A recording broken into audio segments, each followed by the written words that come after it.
The village of Obanji lay at the edge of the great emerald forest, a place filled with songs of birds, rustling leaves, and ancient whispers older than any elder. One quiet evening, as the sun melted into red and gold, the forest changed, the wind stopped, the birds fell silent. Even the insects hid. A young hunter named Lumo was the first to notice. As he walked near the tree line, a cold voice drifted across the still air, soft, trembling, almost human. Danger comes, he froze. The shadows of the trees moved like living things. Stretching long fingers across the ground, panicked, Lumo ran to the village square, shouting that the forest spirits had spoken. Elders gathered, women whispered, children clung to their mothers. But Elder Kaifa, the oldest man alive, only shook his head. Spirits do not warn children, he said. You imagined it. The next morning, strange things began happening. The river beside the village, always clear like polished glass, turned muddy overnight. Animals refused to graze near the forest. Even a sacred drum in a meeting hut thumped once on its own during the night. Lumo begged the villagers to listen, but the hunters laughed and called him a frightened boy. Elder Kaifa dismissed him again, saying spirits never meddled in human affairs without reason. But Queen Maya, wise and quiet, watched the trees with uneasy eyes. She felt something heavy in the air, something older than fear. That night, as the moon rose full and bright, the forest shimmered, with faint blue light, small flickers dancing between branches. The villagers stared, curious but unafraid. Only Lumo trembled. They're calling again, he whispered, but when he tried to repeat the words he heard, everyone turned away. No one believed him. Unable to find peace, Lumo returned to the forest alone. The blue lights glowed brighter now, moving like tiny spirits guiding his steps deeper inside. The air grew cold and heavy.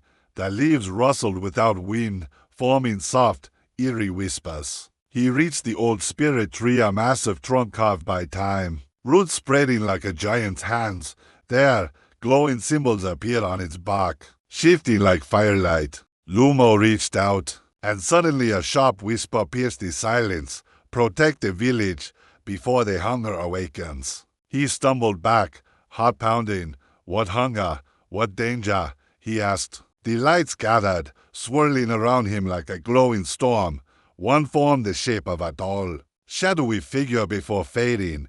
Terrified, Lumo ran back to the village with the message. But the people only laughed louder. Even Queen Maya hesitated. Only the forest believed him. 2 nights later, the danger revealed itself. A dreadful roar echoed from deep inside the forest lawn. Rough and filled with hunger, the ground trembled. Birds fled in flocks. The sky darkened. Unnaturally, as if something massive moved beneath the canopy. The hunters grabbed their spears, but felt their courage melt. Elder Kaifa shouted for calm, but even he shook with fear. Lumo stepped forward. This is the hunger the spirits warned us about, he said. Queen Maya finally understood. Lumo, she whispered, show us where the spirits spoke. Just as they prepared to follow him, a towering shadow formed at the forest edge, glowing yellow eyes, breath like smoke, muscles thick as tree roots. The beast was unlike any creature they had seen. The villagers screamed and scattered. The forest spirit's warning had been real, and now their danger stood before them. Lumo led Queen Maya and their bravest warriors toward the spirit tree. The beast crashing through the forest behind them. Trees snapped, earth shook, and ancient birds cried overhead. As they reached the clearing, the blue forest lights burst from the branches, circling the tree in a bright shield. The creature roared and lunged, but the spirit's glow pushed it back. Lumo stepped forward, trembling yet determined. Tell us what to do, he cried. The light shifted, forming a bright symbol on the ground. Queen Maya recognized it. The mark of unity, an ancient sign meaning humans and spirits must fight together. The warriors formed a circle around Lumo. The spirits' lights entered their weapons, making them shine like fire. With a final roar, the beast attacked. The warriors struck together, guided by spirits, strengthened by fear and hope.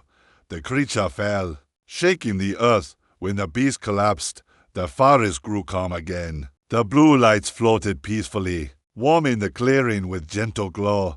The spirit tree shimmered once more before returning to silence. The villagers gathered at the edge, faces humbled. Lumo stood beside Queen Maya, still shaking but proud.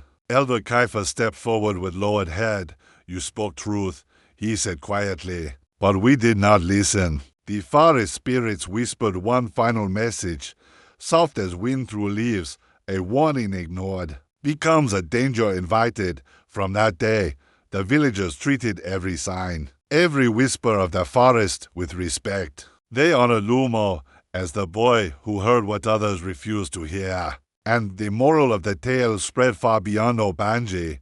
Wisdom speaks softly. Only the humble can hear it.